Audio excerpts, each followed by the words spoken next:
Hey everybody, here's my 2005 Softail Springer. Just bought it a little while ago and I'm loving the bike, love the styling, everything. I just think it's one of the coolest looking bikes out there. The one thing I didn't like, you guys might notice, there's no turn signals hanging from the handlebars anymore. I never really did care for the look of it. I thought it just kind of looked ugly.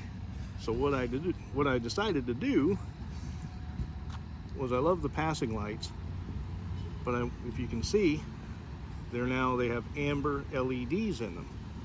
And what I did is I made it so that they're still operating as passing lights, but I also used a couple of relays to turn them into turn signals as well.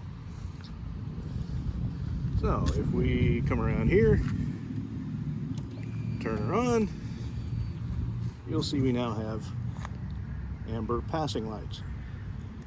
And we hit the appropriate button, they now flash. It was pretty easy to do.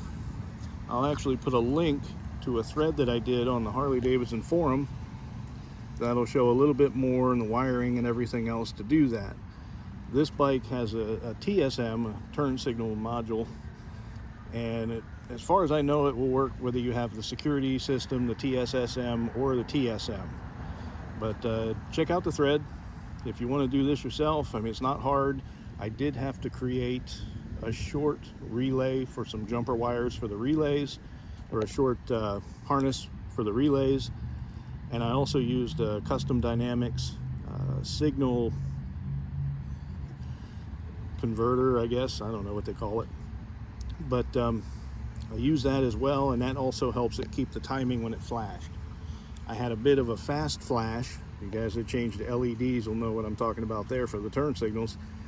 And I hit the left, let it flash until it fast flashed, and then I hit the right. And once it did that, it, I guess, learned how much load there was on the system, and it stopped fast flashing. So that may be a cure for that down the road for anyone else out there. But check out the link. I'll put that in below in the info section. And as always, you guys stay safe out there.